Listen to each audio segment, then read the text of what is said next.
Haleluya, puji nama Tuhan. Selamat pagi jemaat Tuhan. Shalom. Sekali lagi katakan shalom. Haleluya. Mari kita bangkit berdiri bersama-sama. Kita akan mulaikan ibadah kita. Kita satu dalam doa. Kita minta biar Tuhan beracara di tempat ini luar biasa. Amin. Mari kita berdoa. Bapa di surga, kami bersyukur dan terima kasih di hari yang baru ini kami menikmati kebaikan-Mu. Kami menikmati berkat-Mu. Kami menikmati segala yang baik di dalam Tuhan. Ya, kami percaya Tuhan limpahkan dan curahkan buat setiap kami untuk kami nikmati di sepanjang hari ini Bapa. Kami percaya hari ini Tuhan adakan untuk kami menikmati segalanya. Dengan ucapan syukur kami datang, kami memuji, kami siap menaikkan pujian kami, menaikkan syukur kami. Dan kami rindukan kuasa-Mu lewat firman-Mu beracara dan memberkati setiap kami Bapa. Kami rindu Tuhan. Setiap kami menikmati kebaikan-Mu, kami menikmati kasih setia-Mu, kami menikmati berkat firman-Mu. Dan jangan biarkan satu pun di antara kami tidak diberkati. Kami rindukan kuasa-Mu mengalir di tempat ini, beracara di tempat ini, penuhi setiap kami, puaskan setiap kami. Biar kami menikmati Tuhan selengkap mungkin Tuhan. Kami rindu Tuhan, kami beribadah di tempat ini. Kami menikmati segalanya, kami menikmati dengan ucapan syukur Tuhan. Tuhan memberkati setiap penata layanan yang terlibat, yang menaikkan pujian, memainkan musik. Bahkan setiap kami yang melayani jemaat Tuhan, kami percaya semuanya diberkati dan diurapi Tuhan. Sekali lagi kami berdoa, biarlah setiap kami, tidak ada di antara kami yang tidak diberkati Tuhan. Tuhan beracara di tengah-tengah kami lewat kuasa-Mu ya Bapa. Terima kasih Bapa. Segala pujian, syukur, hormat, kemuliaan hanya bagi nama Tuhan. Di dalam nama Yesus kami berdoa bersama-sama kita katakan amin. Sekali lagi berikan sorak-sorai kemuliaan bagi Tuhan kita. Haleluya. Silakan duduk Bapak Ibu jemaat Tuhan. Kita bersyukur buat kebaikan Tuhan bagi setiap kita, amin. Kita boleh berkumpul di tempat ini, bersekutu, mau menyenangkan hati Tuhan, meninggikan namanya di tempat ini. Mari kita siapkan hati kita yang terbaik, agar kita pulang nanti tidak biasa-biasa saja, tapi ada pengertian yang baru yang Tuhan sediakan bagi kita. Kami naikkan pujian kami yang terbaik Tuhan di tempat ini. Kami bersyukur buat kasih setia-Mu di dalam kehidupan kami. Ini kami anak-anak-Mu ya Tuhan. Terimalah pujian penyembahan kami. Ku naikkan syukur padamu Yesus.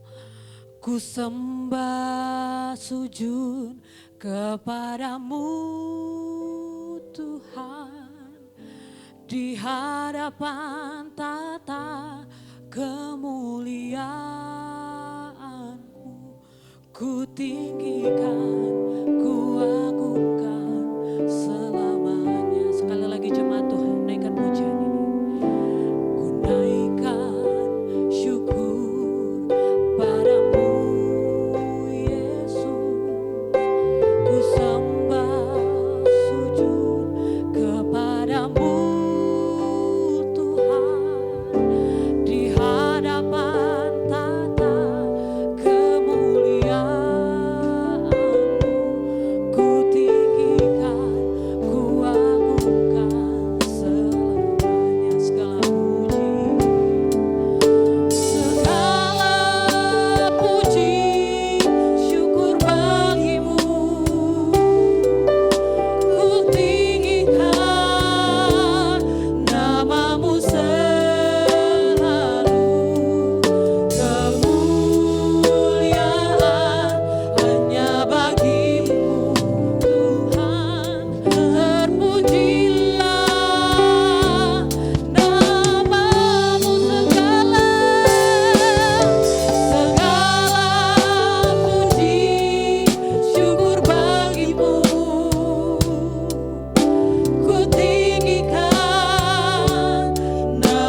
padamu Tuhan, di hadapan tahta kemuliaan-Mu.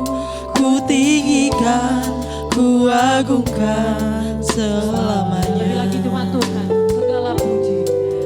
Segala puji, syukur bagimu. Ku tinggikan namamu selalu. Kemuliaan hanya bagimu. Terpujilah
Bapa di sorga, dengan rasa terima kasih kami boleh mengalami kesehatan yang baik, keluarga yang utuh, bahkan ekonomi yang cukup. Dan yang terutama Engkau menggerakkan setiap hati kami untuk datang ke bait Allah, mendengarkan firman-Mu.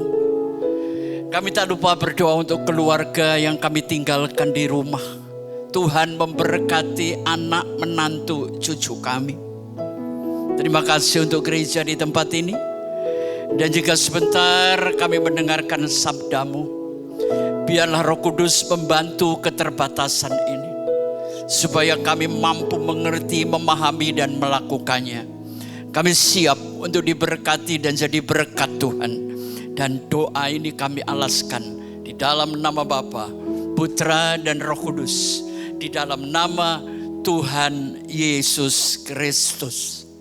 Amin. Selamat pagi, selamat hari Minggu, selamat beribadah. Saudara, hari Kamis saya ditelepon teman saya karena pembicaranya nggak datang. Dan ternyata itu adalah kebaktian lansia. Apa nggak pingsan saya, saudara? Saya mau ngomong apa di depan lansia?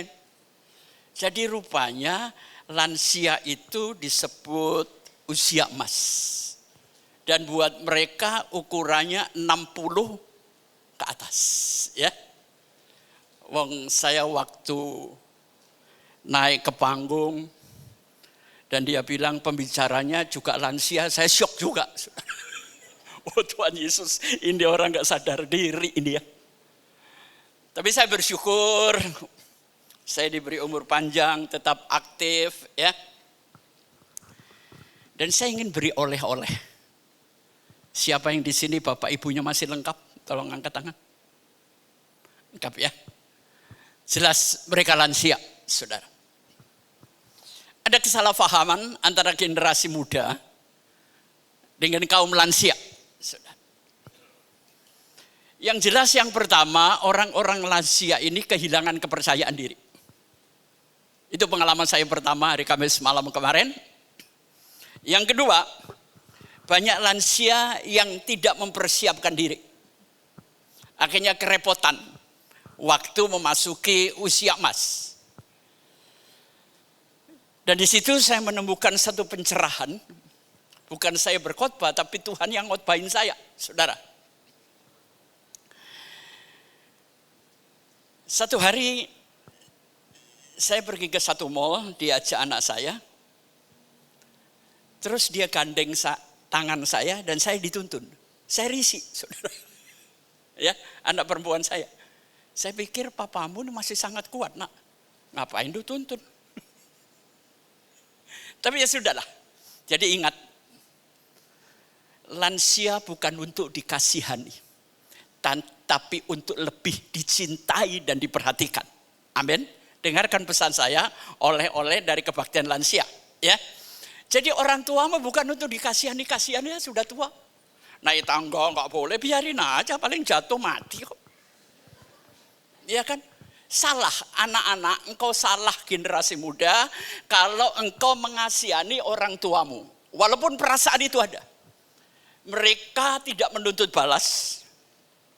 Cuman mereka minta diperhatikan. Ya, dan minta lebih dicintai. Dulu waktu anak-anak kecil, saya nuntun mereka supaya bisa jalan. Di usia tua, gantian. Anak-anak yang nuntun saya supaya saya tetap bisa jalan. Yang kedua, dulu waktu anak-anak kecil saya nyuapin mereka. Saya gendong-gendong. Ya saya belum nyampe disuapin sih, amit-amit ya. Tapi mungkin anak-anak itu sekarang mencintai ya. Aku bisa jadi orang, aku bisa sekolah sampai S2 karena papa. Jadi tolong, cara berpikir yang salah, saudara. Sekali lagi, lansia tidak minta, tidak menuntut untuk dikasihani, tapi cuma minta lebih dicintai dan lebih diperhatikan. Ya, Saudara, ayam itu bertelur. Tapi seumur hidup dia nggak pernah makan telur.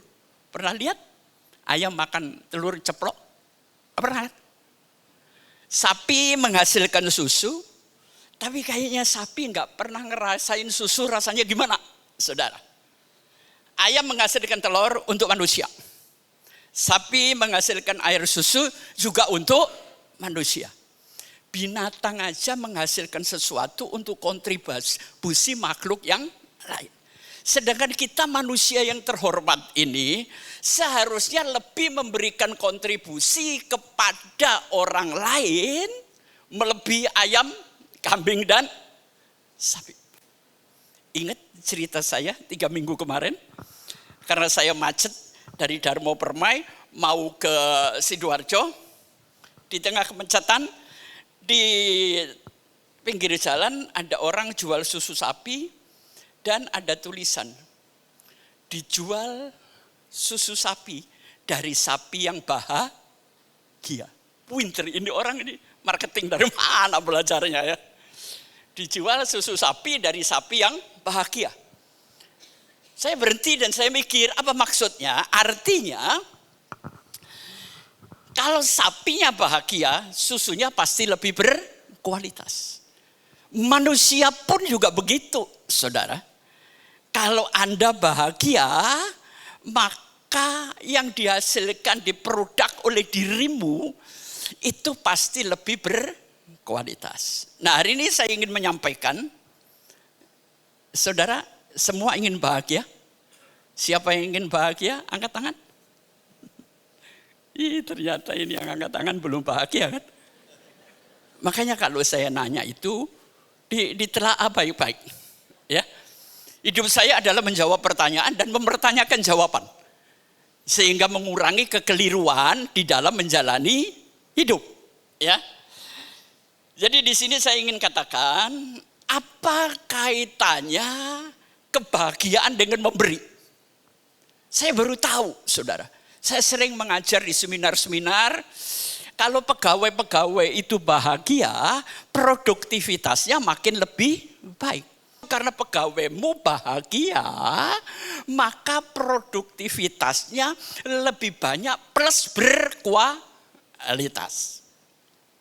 Jadi kita akan melihat, saudara, salah satu unsur kebahagiaan yang terbanyak ya, 70% itu karena kita memberi. Bukan karena Anda punya harta banyak. Ya bukan saudara.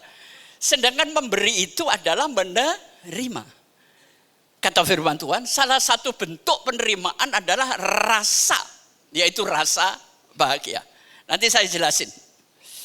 Saudara, ayat yang terpanjang di Alkitab di dalam satu pasal itu ayat di mana? Ayo. Perhatikan. Ayat yang paling panjang. Ya, di dalam Alkitab itu terdapat di dalam Injil Lukas pasal 15. Enggak usah dibuka karena itu bukan inti. Di situ saya catat ada 32 ayat. Dan pasal 15 ini terbagi menjadi 3 tema. Tema yang pertama ayat 1 sampai 7 bicara tentang dirham yang hilang. Dirhamnya jumlahnya berapa? 10. Ya, hilang 1. Berarti yang hilang berapa persen Bapak Ibu? 10%. Sedangkan ayat 8, tadi ayat 1 sampai 7 ya. Ayat 8 sampai 10 itu isinya tentang domba yang dombanya berapa? 100 ya. Hilang 1.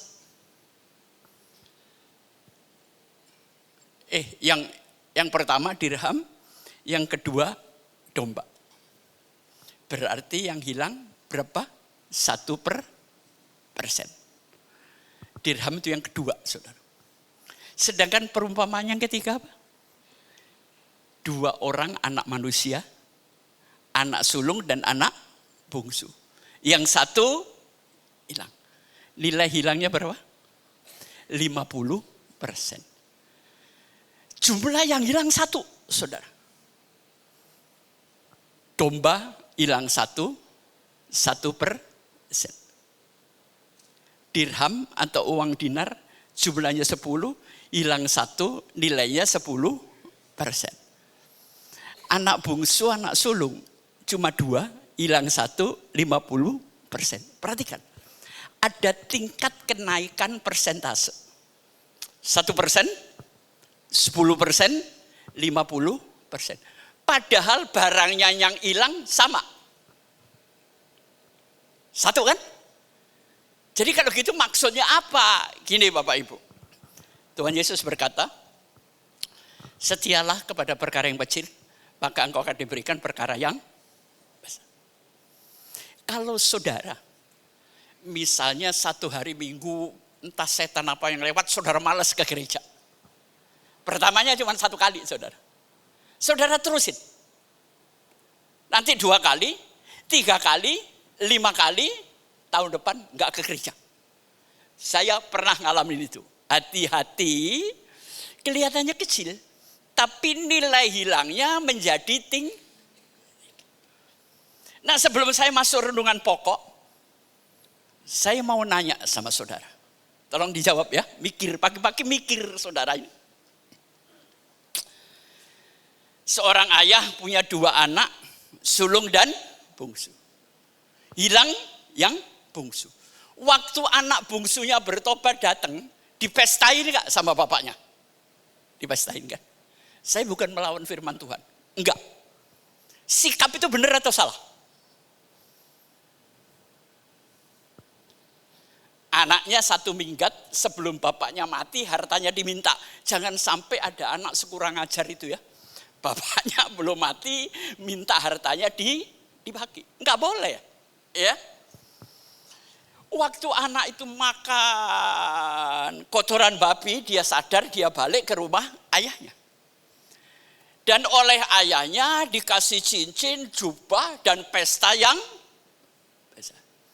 Sikap ini benar atau salah? Pasti kalau saya ngomong salah, semua ngelawan. Ini mulai sesat ini pengki. Coba bayangin, kalau hal ini ditiru oleh para orang tua. Jangan sampai anakmu narkoba, minggat, terus pulang habisin harta, anakmu dibeliin mobil baru, dibeliin sepeda motor baru, dikasih suruh belanja ke mall mewah, semuanya baru. Salah enggak saudara? Salah kan? Berarti saya bisa menyalahkan Tuhan dong dalam perumpamaan ini. Ini dia mengerti enggak sih? Saya tuh suka berpikir nyeleneh supaya saya bisa maju. Ya. Dalam otak manusia saya berpikir ini tindakan Tuhan ini salah. Oh anak rusak kembali pertobatannya bisa dijamin 5-10 tahun badan, nggak ada jaminan di situ kok. Tapi otak saya logika manusia. Logikanya Tuhan ingin ngomong sama saya, Pengki, kasih itu di luar logika. Kalau logika secara manusia, Tuhan salah, saudara. Anak rusak balik dipestain, saya nggak pernah lihat. Dibeliin mobil, dibeliin rumah, ya. Otak saya ngomong salah. Tapi karena ini gambaran kasih itu melampaui logika. Enggak logika, saudara. Ya. Ada istri dipukulin suami, enggak mau cerai. Enggak logika kan? Bersembunyi di balik agama. Oh, cerai dilarang Tuhan. Oke, siap aja lu digebukin sampai mati. Jadi kadang-kadang otak manusia sama jalan pikiran Tuhan itu enggak pernah ketemu, saudara. Tapi saya percaya Tuhan itu kebenaran. Amin. Sudut pandang sayalah yang salah. Baik, sekarang kita bangkit berdiri. Apa hubungannya kebahagiaan dengan memberi? Kaitannya. Tolong bukain saya Markus 12 ayat 41 sampai dengan 44. Ya. Pada suatu kali Yesus duduk menghadapi peti persembahan dan memperhatikan bagaimana orang banyak memasukkan uang ke dalam peti itu. Banyak orang kaya memberi jumlah yang besar. Lalu datanglah seorang janda yang miskin dan ia memasukkan 2 peser, yaitu 1 duit. Maka dipanggilnya murid-muridnya dan berkata kepada mereka, "Aku berkata kepadamu, sesungguhnya janda miskin ini memberi lebih banyak dari semua orang yang memasukkan uang ke dalam peti persembahan." Yang terakhir, sebab mereka semua memberi dari kelimpahan atau kelebihan, tetapi janda itu memberi dari kekurangannya.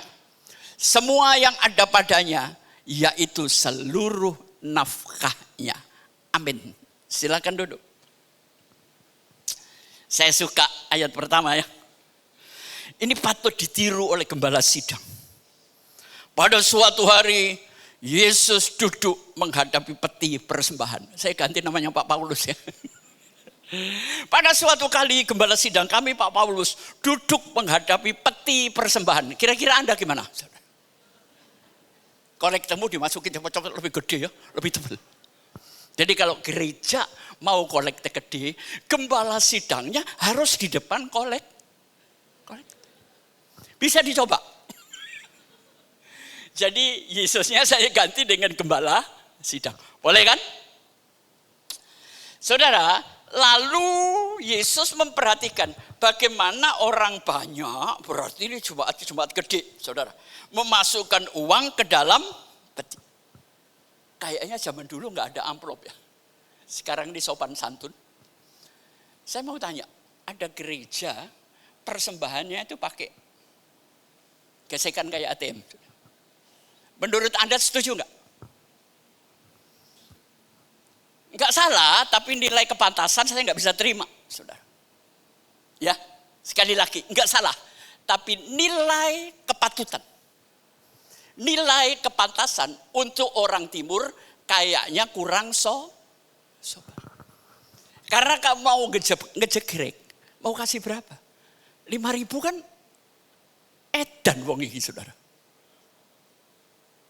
Saya nggak menuduh itu taktik, enggak, saudara silakan. Yang penting di gereja kita nggak perlu begitu. Ya. Cuman dari pengalaman saya bergereja, waktu kantong kolekte dijalanin, itu banyak pencurian, saudara. Sambil ngerogoh, keluarnya nyautnya lebih banyak.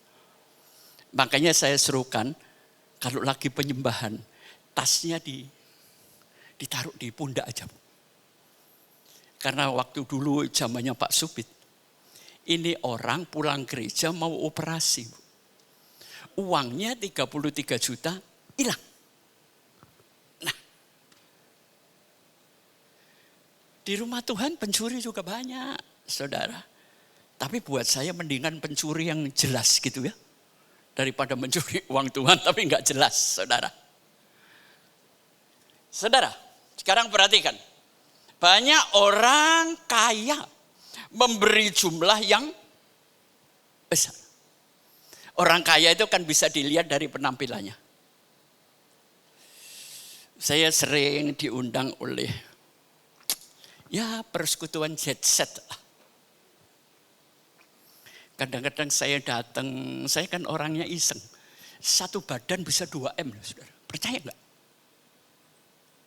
Tasnya Hermes 1,2. Gelangnya, berliannya, sepatunya 2M. Itu kalau ngasih 1% aja di kolekte berapa? Tapi nggak ada itu. Saya ketemu panitianya itu, teman saya. Nggak ada om. Paling kenceng ya gopek lah. Padahal yang dipakai 2M.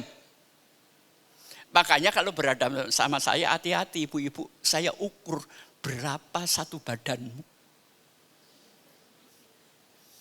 Sederhana itu lebih. Enggak salah itu harta-hartamu. Pakai-pakai aja. Daripada nanti mati baru dipakein. Kan enggak enak. Pakai aja. Ayat yang ke-42. Kita naik lagi. Lalu datanglah seorang janda yang Saudara pernah bercita-cita jadi janda? Tolong angkat tangan. Begitu menikah Tuhan, aku berdoa. 3 tahun lagi janda. Karena suamiku kaya raya. Menyandang nama janda itu ya untuk Indonesia. Konotasinya itu kayaknya kenapa sih kok kurang baik? Ayo kalau suamimu deket-deket janda, ibu kan langsung naik darah. Padahal belum tentu jandanya mau sama suamimu, itu GR itu. Kenapa janda harus digituin gitu loh. Dia sesama manusia, enggak ada orang kepingin bubaran. Ya. Sudah janda miskin lagi. Aduh Tuhan Yesus, ini Alkitab kalau ngumpanin saya itu kenceng saudara. Janda, dia punya anak enggak? Enggak tertulis. Tapi jelas enggak punya anak. Ini janda sudah berumur lansia, saudara. Berarti dia cari duit sendiri sudah bertahun-tahun. Hasilnya berapa? 2 peser 1 duit. Kalau Anda baca di Alkitab, dia cuma punya uang 5.000 rupiah.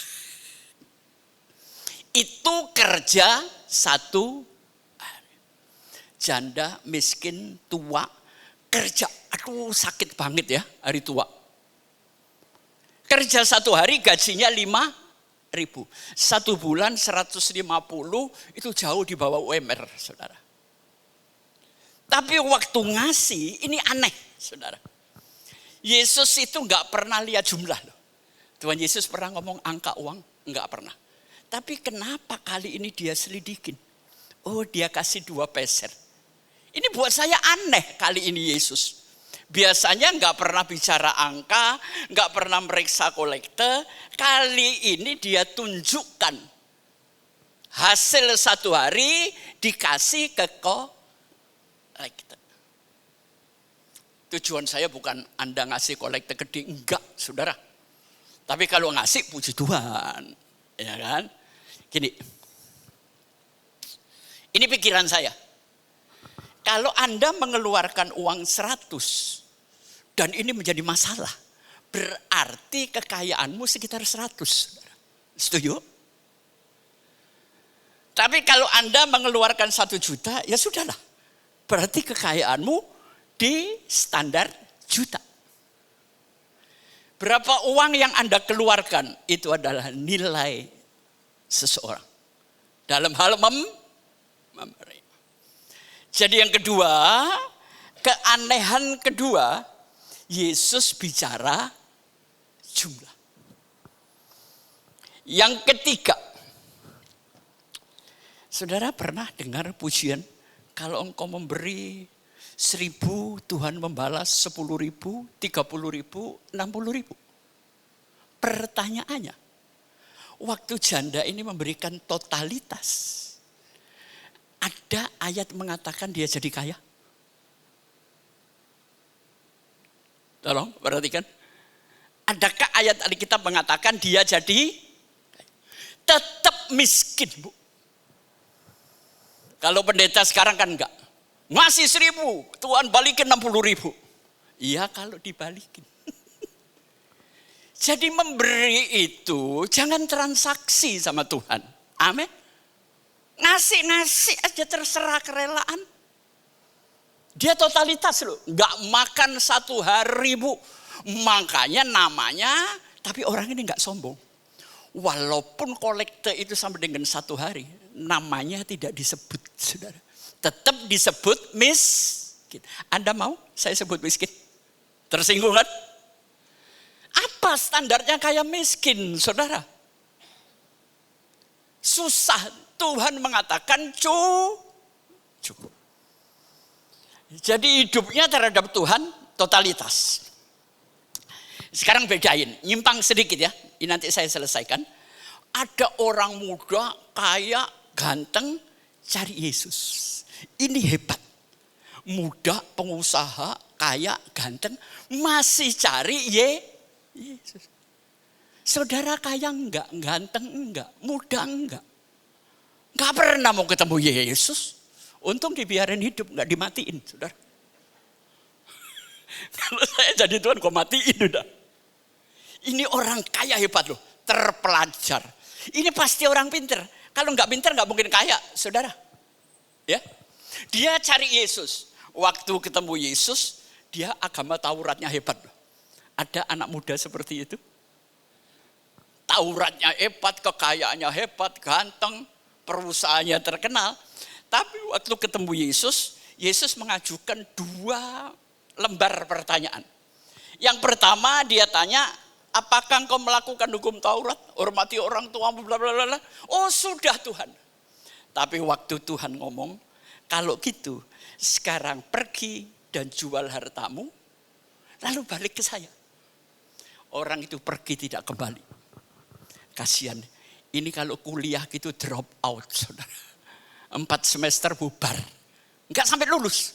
Kan kasihan, cari Yesus terus drop out. Hanya apa? Tidak punya kerelaan melepaskan. Mungkin dia berpikir gue cari duit setengah mati kok dibagi-bagi. Saudara, semuanya nanti ditinggal. Kemarin kan saya cerita, teman saya tuh kayaknya minta ampun, saudara, mati tengkurap. Yang nemuin pembatunya waktu jemur, dia lihat kamar, kenapa nih bos tengkurap, saudara? Mati, sudah 6 jam yang lalu.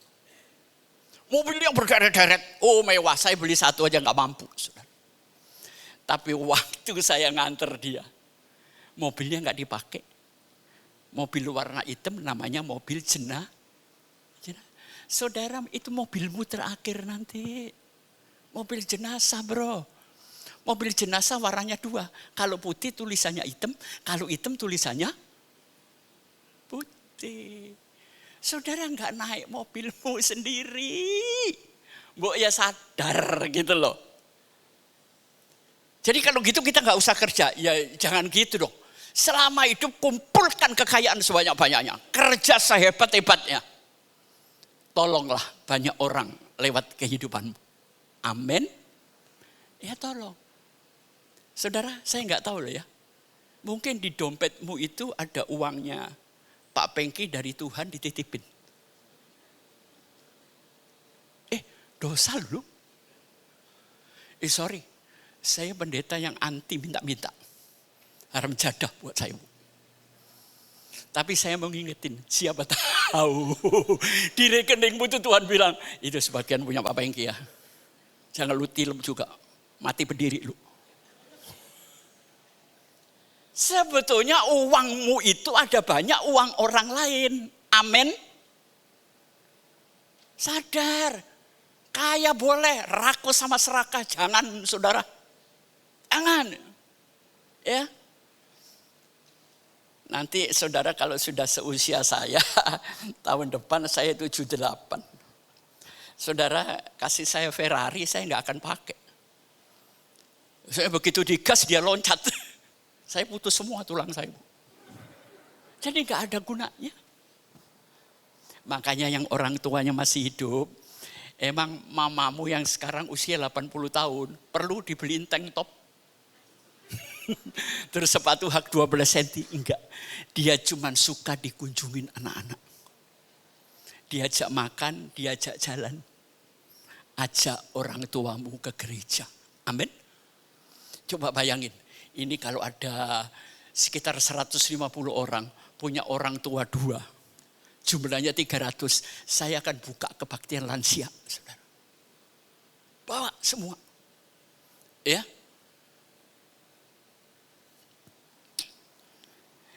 Ayat yang ke-43. Perhatikan. Maka dipanggilnya murid-muridnya. Yesus kayak kurang kerjaan ya. Lihat kolektor kecil manggil muridnya. Dan berkata kepada mereka. Aku berkata kepadamu, sesungguhnya janda miskin ini memberi lebih banyak daripada semua orang yang memasukkan uang ke dalam peti persembahan. Logikanya di mana? Tadi orang kaya ya kasih amplop, pluk, sampai kotak kolektifnya goyang. Jadi kalau goyang itu pasti orang kaya. Kalau orang miskin, duitnya diceburin, uangnya yang goyang. Hidup itu hanya harus punya kerelaan untuk melepaskan. Saudara pernah genggam setangkai mawar? Coba tolong digenggam. Makin erat genggamanmu, begitu dibuka, telapakmu terluka, saudara. Tuhan memberi, Tuhan yang mengambil. Silakan Tuhan. Saya cuma urip itu mung mampir ngombe. Amin. Saya cari kerja keras. Aduh, saya ingat perkataan pendeta Rio ya. Rio itu lucu orangnya. Dia bercanda. Gimana kita bisa khotbah 2-3 kali di sini? Pak Pengki gak turun-turun. Ya dia yang dapat jatah banyak. Dia bercanda, gak punya maksud apa-apa. Cuma beberapa hari ini saya mikir. Iya kalau orang tua gak turun, generasi muda kapan punya kesempatan? Oke? Saya berpikir. Saya turun tahun depan atau 2 tahun lagi. Gak ada yang nurunin saya loh. Tapi saya sadar diri. Berikan kesempatan kepada anakmu. Kenapa perusahaan-perusahaan sulit memberikan kesempatan kepada anak muda? Ya kalah pengalaman, kalah semua. Bu. Saya kalau ngomong ini sama Pak Gembala, loh jangan Pak Pengki, jangan gitu. Terus gue suruh khotbah sampai kapan?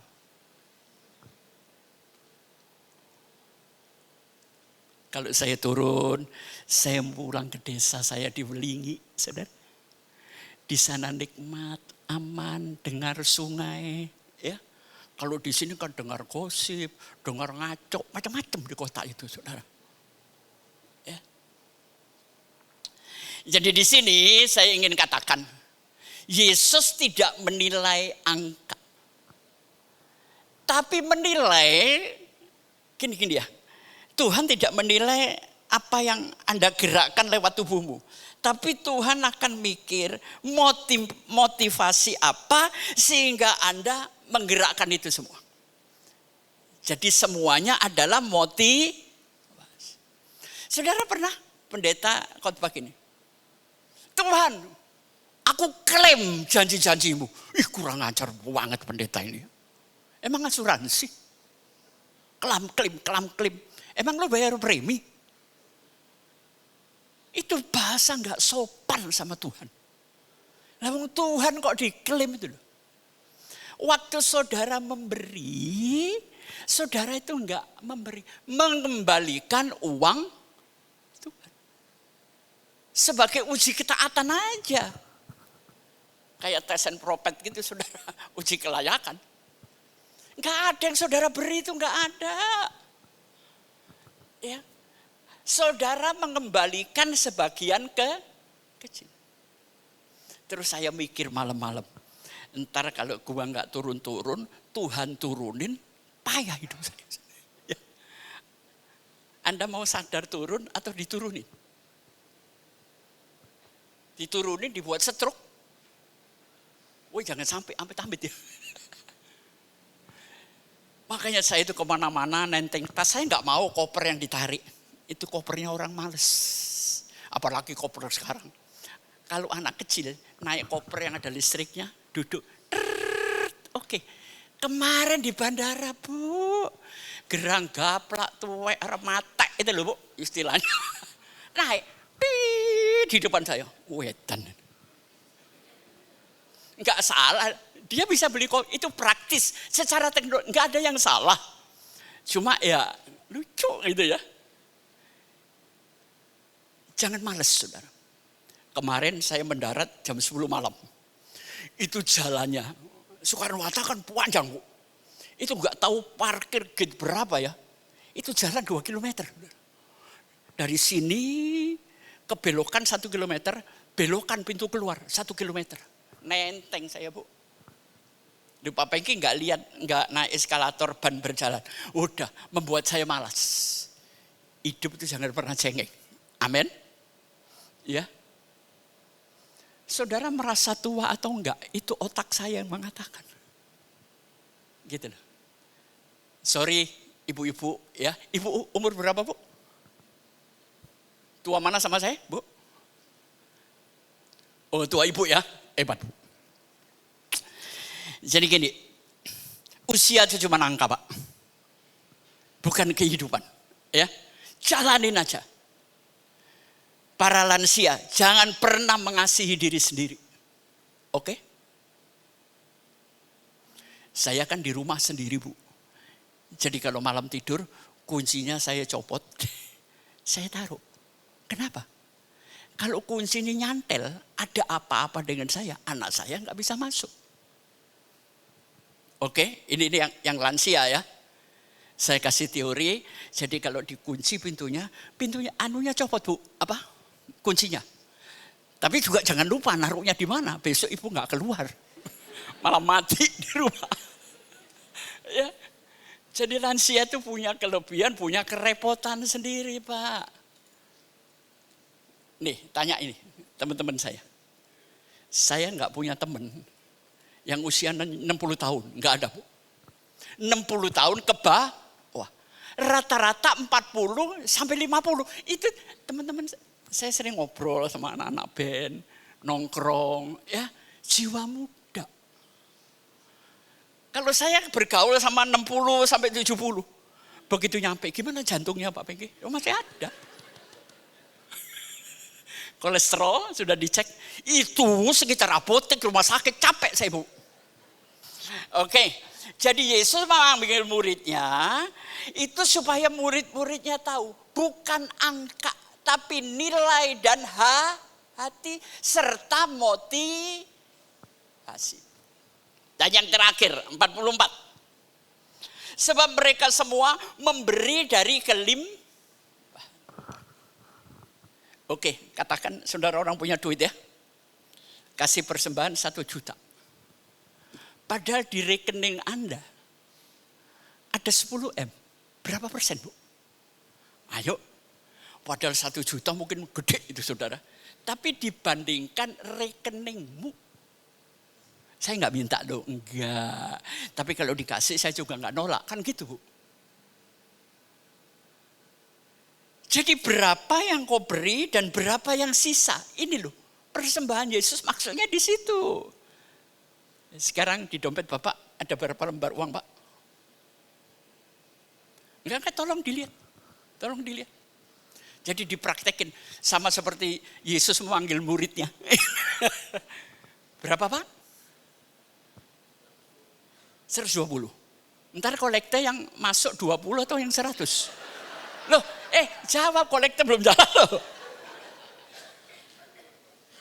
Saya hakul yakin 20, Pak. Oh, ora. Ya karena wis tak tegur, Pak. Manusia itu licik emang. Saya enggak ngomong Bapak licik, enggak. Hati itu paling licik. Ya kan? Wong saya ini sebelum saya tutup, satu hari saya kebaktian, Bu. Ke GKI Pregolan Bunder. Saat itu enggak tahu gimana, uang saya itu cuma 100, Pak. Cari ATM muter-muter enggak ada. Bensin sudah merah, sudah berhenti saya. Maksud saya beli bensin 50, sisanya 50, saya minta uang kecil 10-an. Saya mau kasih 10.000. Itu loh jahatnya. Saudara, mulai belajar. Kekayaan milikmu Tuhan berkati, amin. Tapi jangan sampai kekayaanmu memiliki hidup. Itu aja pesan saya. Ya. Janda kaya miskin enggak ngeklaim Tuhan, enggak minta ganti 60-100 kali. Enggak ada ayat yang mengatakan setelah memberi tahun depan dia kaya menikah dengan laki kaya. Enggak ada, tetap miskin, Pak. Ini loh hebatnya. Ya. Terus kaitannya dengan kebahagiaan di mana? Oke, kita mulai. Silakan putar, apa kaitan bahagia dengan memberi?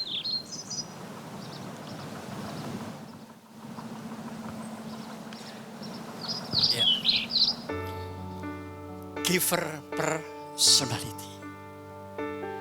Orang bisa memberi itu kasih karunia. Sekarang saya mau nanya ya, tolong jujur. Bapak Ibu sering kencing di mall atau bandara atau di stasiun kereta? Sering kencing gak? Pernah kasih tips? Ayo yang jujur. Di bandara saya kencing 5 kali. Saya kasih 5 kali. 5.000. Sekarang kalau kasih tips yang nyuci tempat kencing 5.000 kayaknya ini keterlaluan ya. 10.000 lah. 10.000 duit Pak. Tapi apakah itu berarti untuk Anda? Enggak. Tapi kenapa waktu dikasih orang kok kelihatan gede? Loh kan dia sudah digaji sama bandara. Oke, ini enggak urusan bandara gaji. Urusan Anda dengan sifat memberi.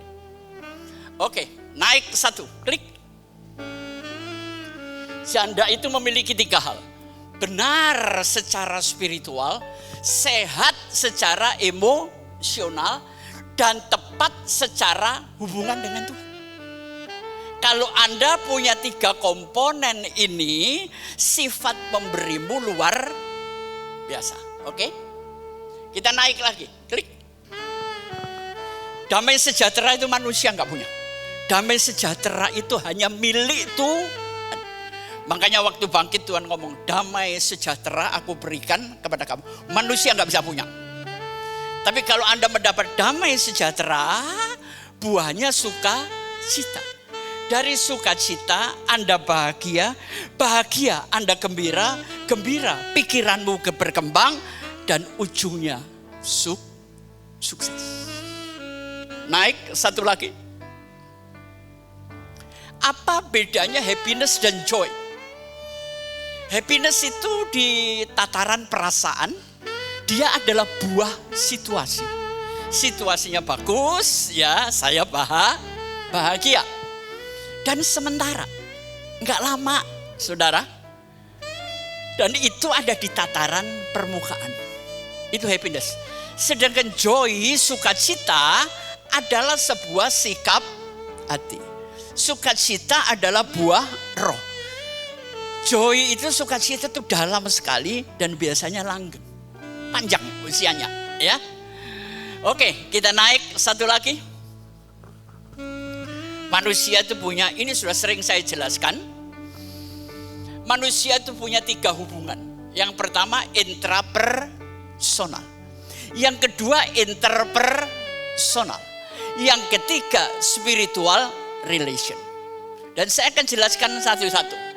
Klik 1. Saudara, yang paling bawah tadi apa? Intrapersonal. Itu terdiri dari 3 hal. Sabar, syukur, sederhana. Saudara, Anda bisa mencintai dirimu. Lalu engkau bisa mencintai orang lain. Untuk hubungan dengan diri sendiri, 1 perlu sabar. Kedua perlu syukur. Ketiga perlu sederhana. Hubungan dengan diri sendiri. Kemudian hubungan dengan orang lain. Didasari oleh cinta. Karena Anda mencintai, Anda akan memberi. Karena Anda mencintai, Anda akan memaafkan. Sedangkan kepasrahan itu hubungan saya dengan Tuhan. Ya. Oke, kita naik lagi. Klik. Nah, kalau bicara tentang diri sendiri, yang 3 tadi, hubungan dengan sendiri menerima, merangkul kenyataan, bersyukur kekayaanmu berapa, puji Tuhan. Amin. Hidup jangan dilihat sepotong-sepotong, Bu. Hari ini rugi, Anda ngeluh. Kemarin untung gede, diem. Nah ini aneh. Saudara. Sekarang yang kedua, hubungan dengan orang lain. Klik, naik satu. Nah, perhatikan. Waktu Anda memberi, Anda berhubungan dengan gereja dan Tuhan. Pertama, memberi itu dimotivasi oleh seberapa gede cintamu sama Tuhan. Tuhan gak butuh duit kok. Ya. Nah kalau dasarnya motivasinya cinta, Anda memberi itu enak. Lepas. Dan yang ketiga apa? Gampang memaafkan. Ya. Sedangkan yang ketiga, yang terakhir, hubungan kita dengan Tuhan, klik. Surrender. Kita baca bareng-bareng bahasa Indonesianya 2, 3. Awali dengan kesabaran, akhiri dengan kepasrahan. Jangan dibalik loh ya. Bangun tidur, awali dengan kepasrahan. Sehingga nyambut gawe ya apa-apa. Itu males mas. Ya. Jadi awali, bangun pagi itu sing sabar. Sing waras eling. Amin. Ya, sabar aja. Dan kalau sudah malam, seberapa banyak rezeki, puji Tuhan. Ya, oke, kita naik lagi. Saudara, apakah rumahmu sudah jadi happiness cafe? Cafe bukan isinya wine, bukan bir. Cafe kebahagiaan. Yang pertama adalah lovable. Jadilah orang yang mudah, tergerak mencintai, dan jadilah pribadi yang gampang dicintai orang lain. Dalam arti positif, ya. Terus kemudian love Lauren, lovebird. Siapa di sini yang pelihara lovebird? Bagus, yang ada ya. Itu warna-warni.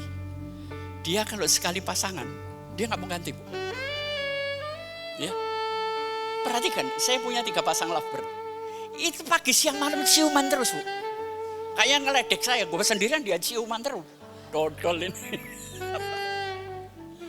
Enggak mahal kok lovebird, tapi mungkin yang kelas juga mahal. Tapi saya senang warnanya bagus. Ya. Kemudian lovely, artinya apa ya? Jadi pribadi yang enak, banyak disukai orang. Baru kita punya love story dengan Tuhan, kemudian love story dengan pasangan, love story dengan keluarga. Jadi happiness cafe ini perlu dibangun di rumah. Ya, kita naik, mungkin ini terakhir. Musuh kedamaian apa saudara? Penyesalan kemarin, cemas hari esok, dan tidak pernah bersyukur hari ini. Hidupmu masih cemas, percayalah. Ya, klik lagi masih ada? Oh ada, saudara. Ini urutannya.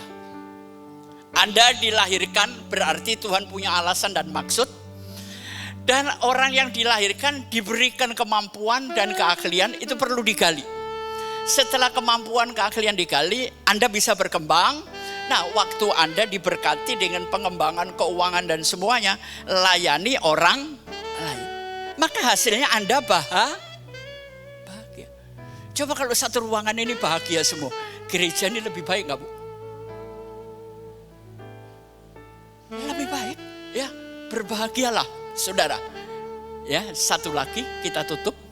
Klik. Cinta itu nggak boleh pakai syarat. Jadi kalau hidup ditambah kepedulian, hidupmu akan enjoy dan bahagia. Saya nggak ngedoain ya, nggak ngedoain. Sorry, jauh-jauh. Kalau satu hari pasanganmu stroke sampai 20 tahun, ibu mau merawatnya, bapak mau mengasihinya. Dan yang terakhir, klik kita selesai ya. Upah, perhatikan kalimatnya apa? Happiness is a handmade. Dia nggak bisa dibeli, itu buatan Anda. Dengan memberi, saya bahagia. Saudara, saya nyekolahin anak saya sampai S2 semua. Saya bukan orang kaya loh. Jungkir balik saya nyekolahin. Sekarang saya melihat mereka orang sukses. Yang lebih bahagia dia atau saya? Saya, Bu. Kalau gajimu UMR misalnya. Terus anakmu minta sepeda. Anda nabung terus. Satu hari Anda pulang bawa sepeda.